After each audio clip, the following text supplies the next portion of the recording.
Alrighty, guys, welcome back. It's finals week, and we promised it, and we're going to deliver. We're going to deliver a massive podcast for this one and a big video. We've got the two pioneers with me in Sid and Dane, and finals footy. And I tell you what, being a Parra fan, obviously team in the finals, couldn't be more pumped for this one. Going there on the weekend, so you see us around, come and give us a hello, give us a holler. I don't want to sign too many autographs though, so. And try and let me watch the footy and enjoy it, please. But look, first off, I just want to do a quick shout out. Obviously, to all 8 teams in the finals. This year's been obviously quite different to previous years, and I actually think it's probably worth a bit more this year's comp. Obviously, the hats off, yep, and it's. Yeah, for mine, it means that I don't know if it's going to mean a bit more, but I think it shows the 8 teams that have made the finals were probably the 8 most committed teams in that COVID layoff. What do you think about that one, Dane? You're thinking about a similar thing? Yeah, I think the commitment, they're all inside a bubble.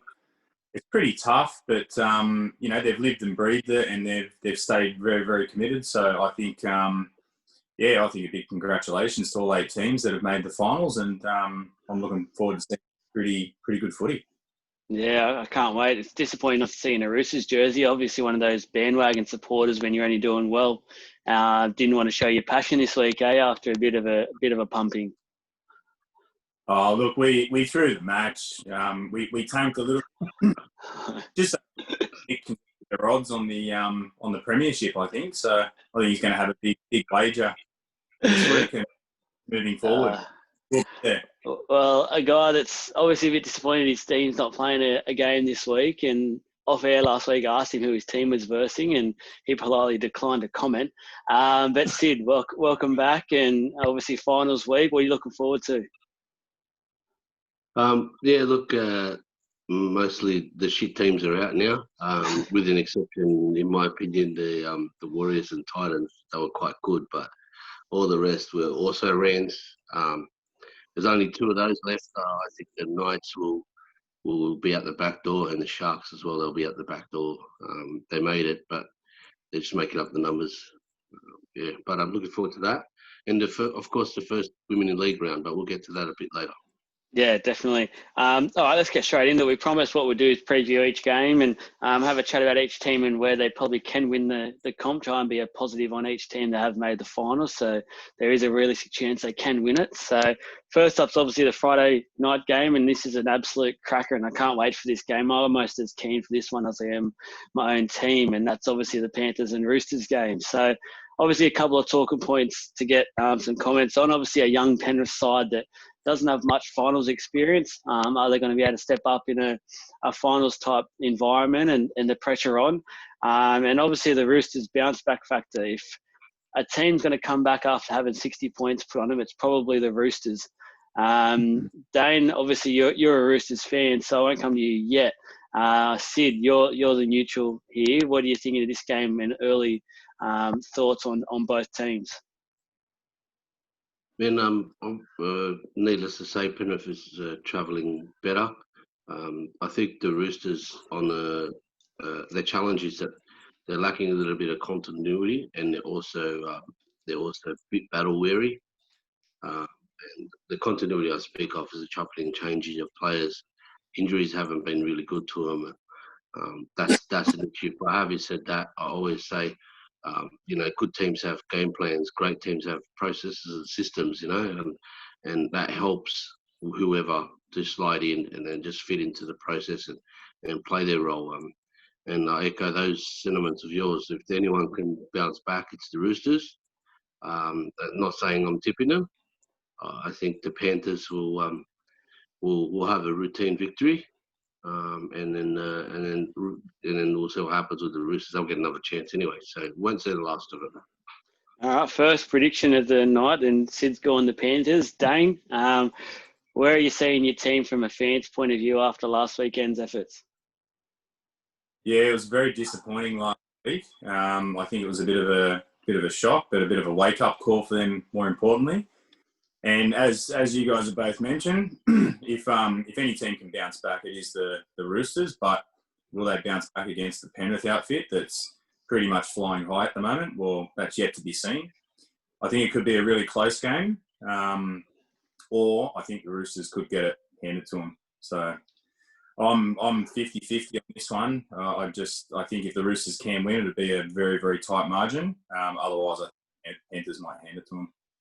Alrighty, momentum is a big thing in rugby league, and we've seen that. But we also know a week is a long time in rugby league as well. I've been an advocate for the Roosters for basically the whole premiership, and I'm going to stick with them at the moment. I think they're going to actually turn this around. And I watched the game again a couple of days ago, and what I noticed was South scored a lot of their tries on the right-hand side, and they obviously, Roosters had pretty much a makeshift right-hand side that night, and neither option, so Morris and Manu will be back for that. So I think they'll maintain that right edge a lot better than they did on the weekend against Johnston and things like that. So I'm tipping the Roosters in a mighty close one. I just think Penrith might be a little bit shaken at the moment with the finals games, and I've got a pretty bold prediction that I think they're going to be out in straight sets, the minor premiers. So there's my first big thing of the night. But we've got two for the Roosters, and obviously Sid's gone the Panthers. So second game is the first Saturday game, which is Canberra and Sharks. And I guess the big thing, and we've talked about this in the past, is Canberra's got some pretty much most of their injuries have now come back, and they've got them back at the right time. And the second option is, can they still win the comp with Hodgson not there? I think that's still a bit of a clog in their armour at the moment. He's a real big part of that team. And the other thing is the Sharks, can they have a bounce back factor? Obviously, these two versed last weekend, and Canberra pretty much put them to the sword. But Dane, how are you seeing this one? And are you seeing a Canberra win, and you seeing it by an easy victory? Yeah, look, I think Canberra are going to win quite comfortably, to be honest. I think they're lucky to beat the 8. And I just think the Raiders are going to be too strong. And I think they could even put some more points on them than what they did last week. So it's Canberra for me. Well, there you go. Sid, how are you seeing this one? Any different, or are you pretty much the same?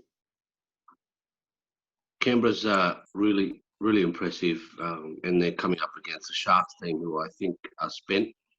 And I'll say the same thing about Knights a bit later, but I feel like Sharks' achievement was making it. All they're doing is delaying their Mad Monday. I'm completely writing them off. I can't see them.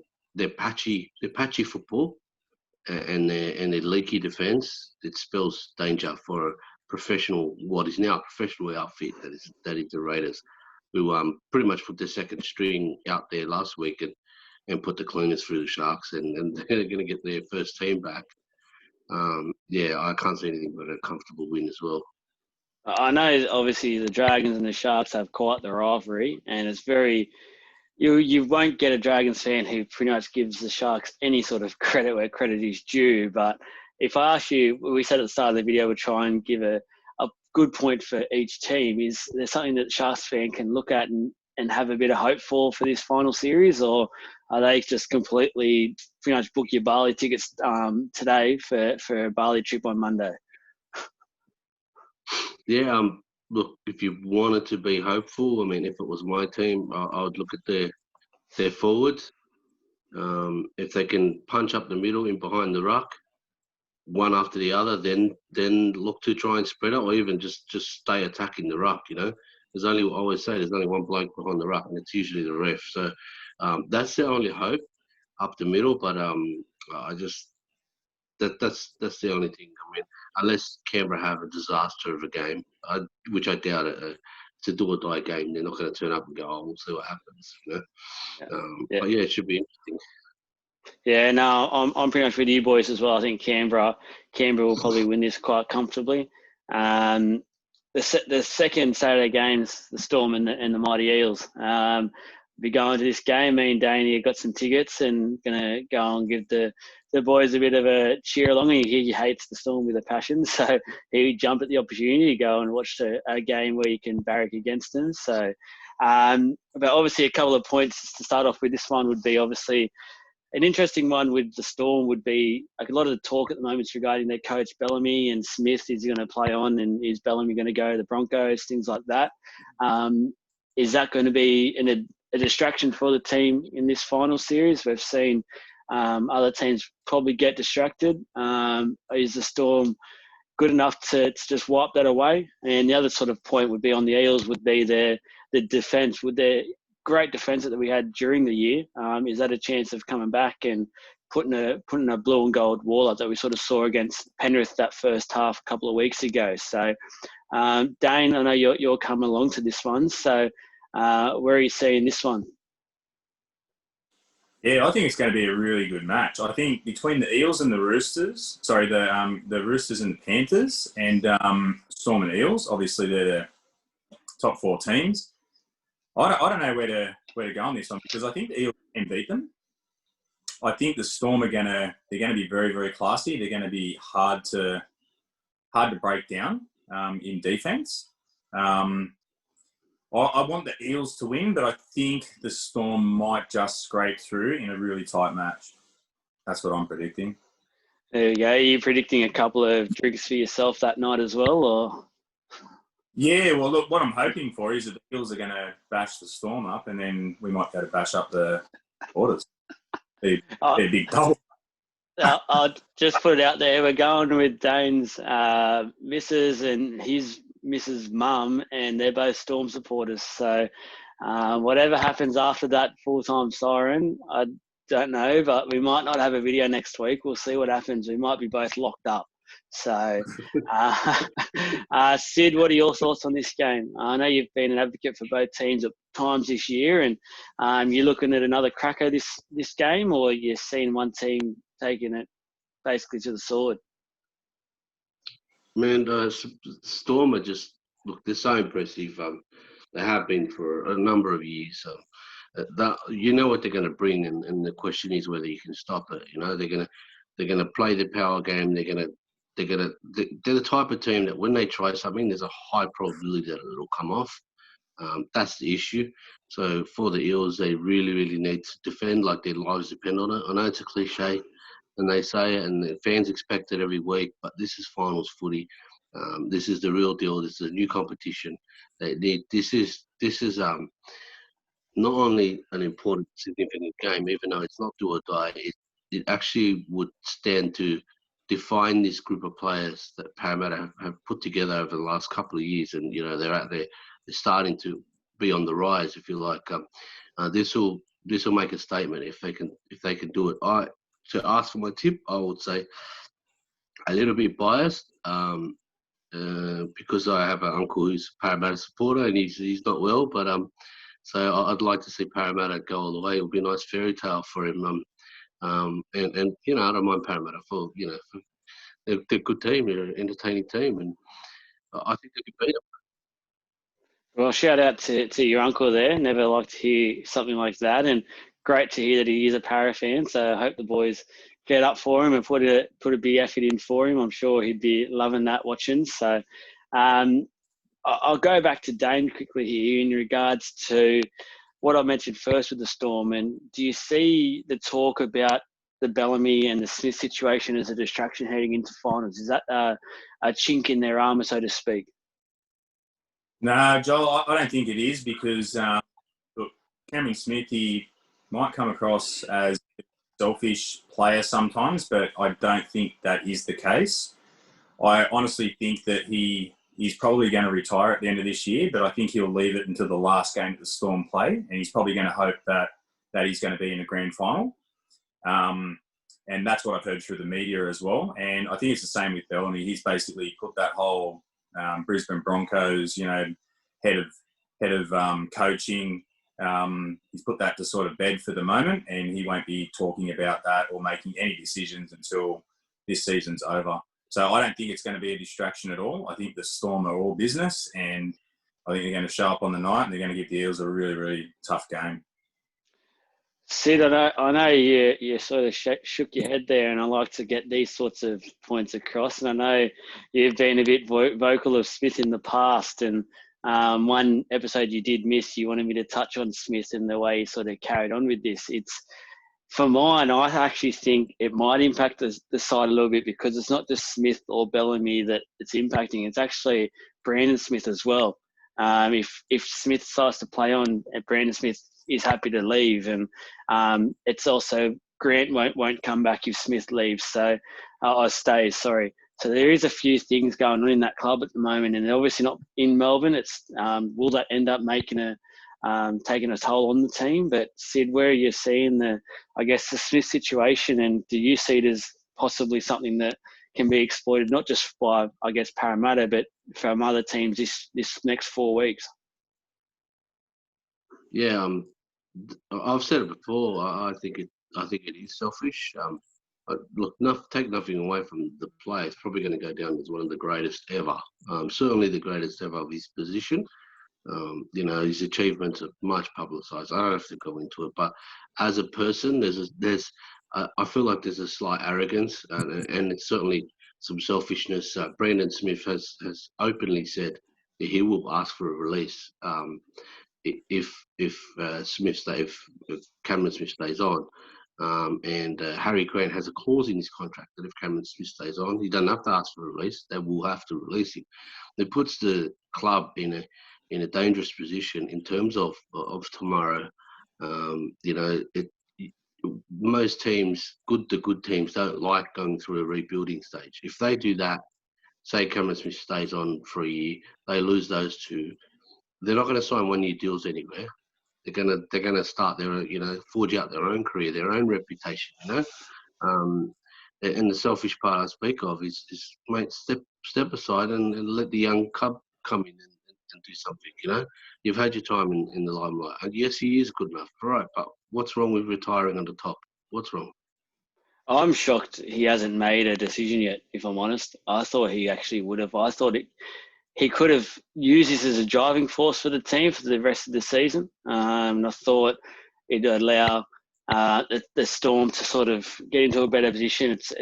The off season's a shorter one than normal, so you need your team pretty much set by pretty much the end of whenever your team finishes up the season, really.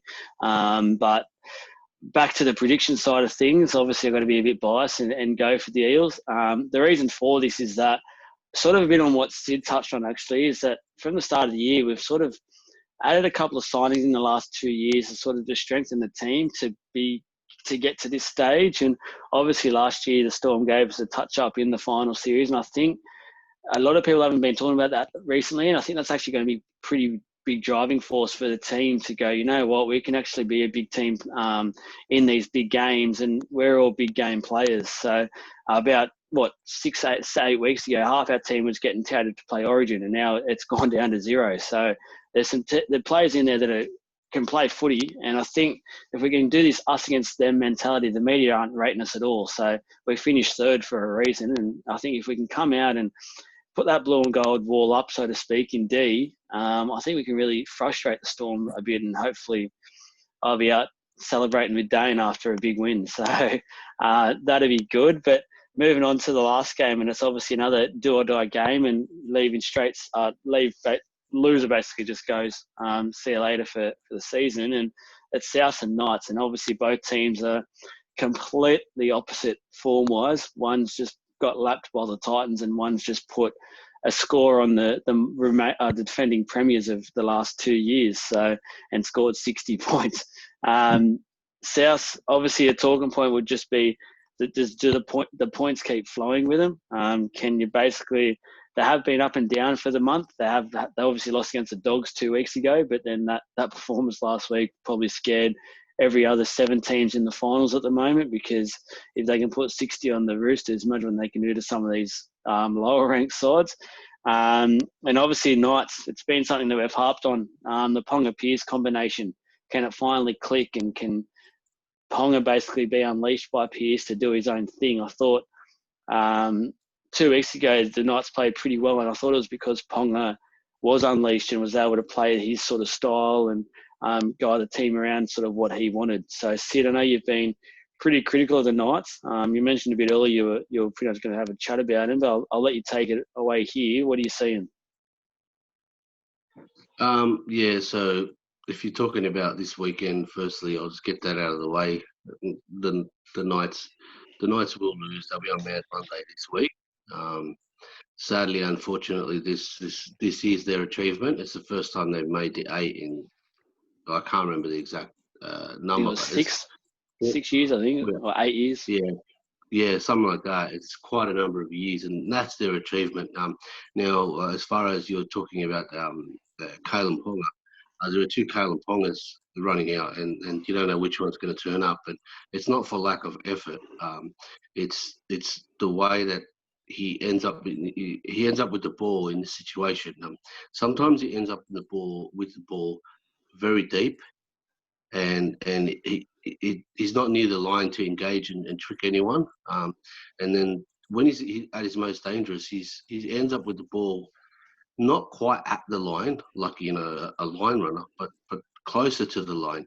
And in which case he gets to a defender and he can wait for them to commit and plant their feet, and then he goes and then he beats them. Whether it's the palm, the pass. I told you about this already. In the feet engage away episode we did. But so he's done it 2 weeks ago against the Dragons. He'd done it, and he'd done it a few weeks back before that. And then last week he was getting the ball 2 passes deep and very, very deep. So I think, in short, probably what we would say is some players like to play deep, sweeping back lines, and some players like to play flat. And they just don't have an identity at the moment. They just keep, something works, and next week they don't do it anymore. I think that's what their coach is harping on about all the time, with their lack of consistency. And I'll use that word again, identity at this stage. It's still very early for them, though. Good effort this year, and we'll see them improve next year. Yeah, definitely. So you got South by a bit of a score. Yeah. It will be comfortable. It will be a Wayne Bennett style comfortable. They'll kick a goal as first opportunity, then they'll go to 8, then they'll go to 14, and then they'll just start grinding. Play the grind, put it out, wait for an error. Play the grind, put it out, wait for an error. They'll suffocate them. You're looking at it like 20, 26, 22-point comfortable win. Yeah. Dan, you obviously watched this team quite closely, unfortunately, on last week. What do you make of South, and do you give Knights a chance?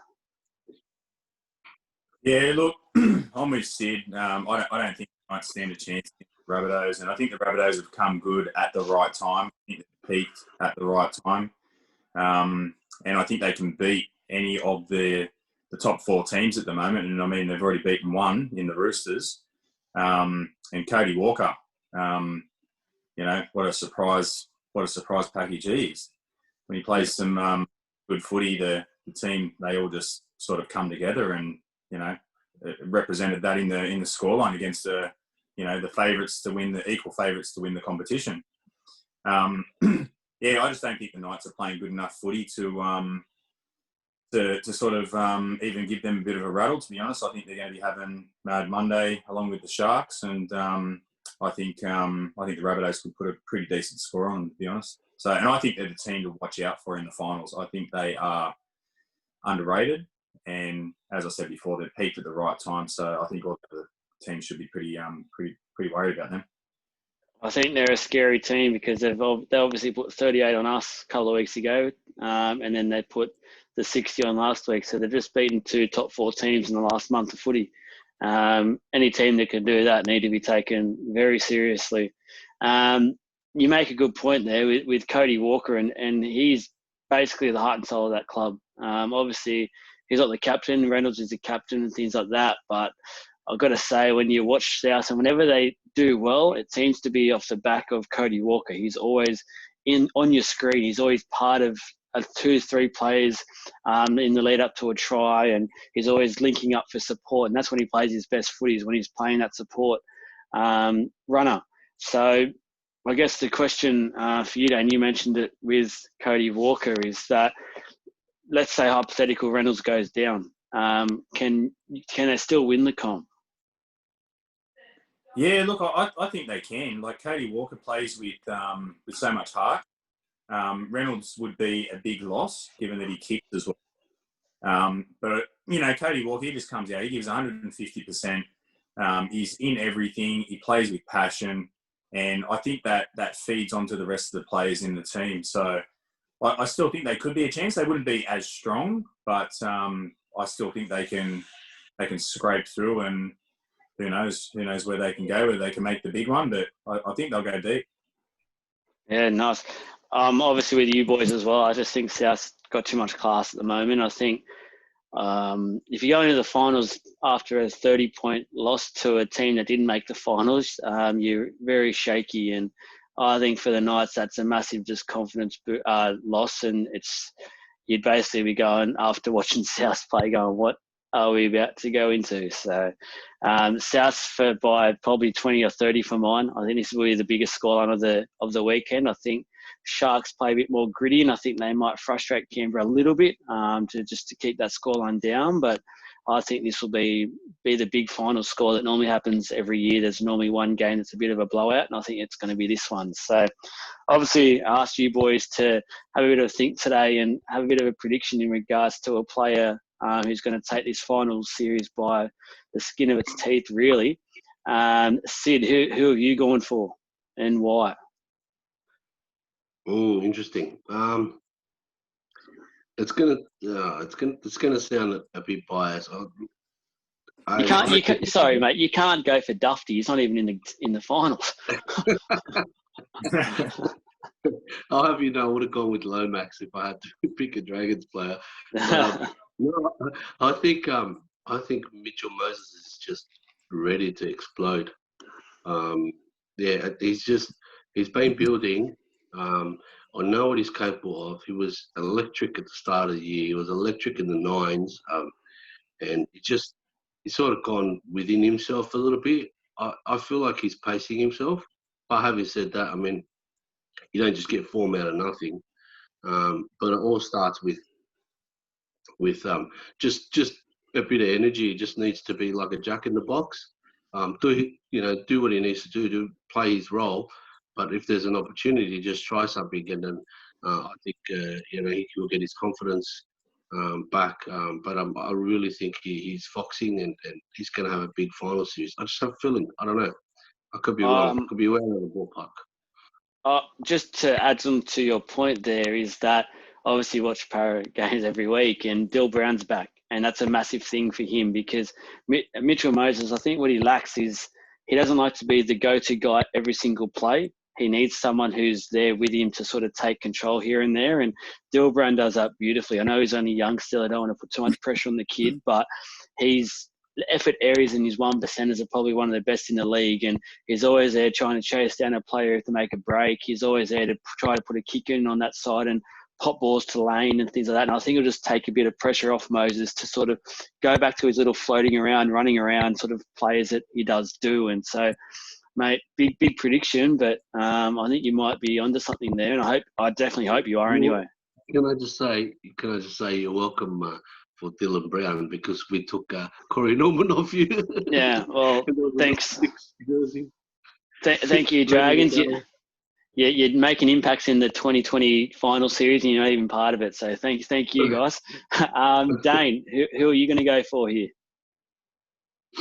Yeah, look, I'm going to sound a little bit biased, but I honestly think the winner of this competition is going to come from the Friday night game. If Panthers step up and they get the Roosters, I reckon they're going to go through. And Nathan Cleary, I think he's playing some really, really good footy at the moment. He's put on some size. He's got speed. He's strong. And if the Roosters do roll the Panthers, I'm going to have to say one of the big two there, Luke Keary or Tedesco. Yep, perfect. I'm going to go two fullback options here. I think we've seen the fullback position evolve over the last few years, and they're one of the most important players on the field. And I think we're going to go, obviously, the first one. I've predicted the Roosters, so I think it'll be Teddy. I think he's been a little bit quiet the last couple of weeks, and I think he's just sort of kept himself there for a finals run and get back to that form that we've seen him do midway through the year and the last couple of weeks before the last few. So one of them's Teddy, and I think the other one is the King Gutho.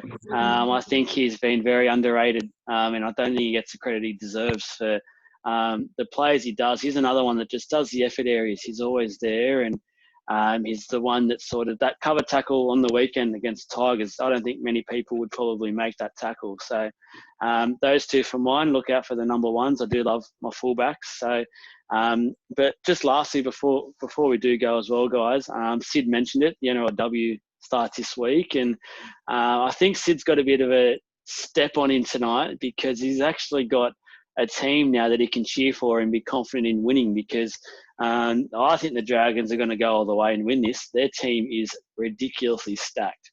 You think of some of the players they've got here, and now you've got obviously that Politani, you've got Jess Surges, the best player in the world at the moment by a country mile.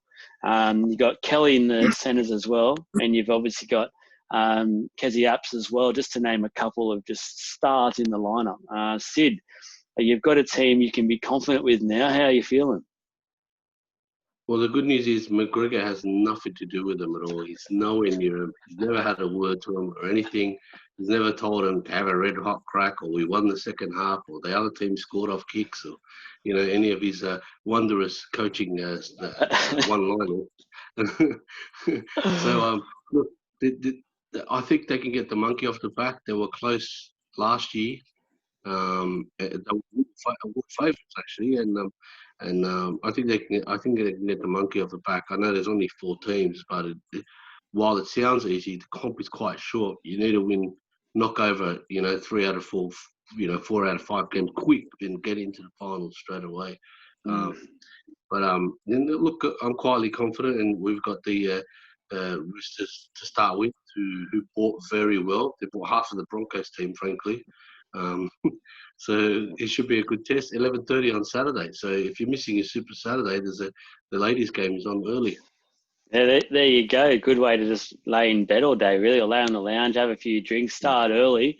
Me and Daniel will be doing that, starting early, and then getting to the night time. So obviously can't wait for the comp to grow as well.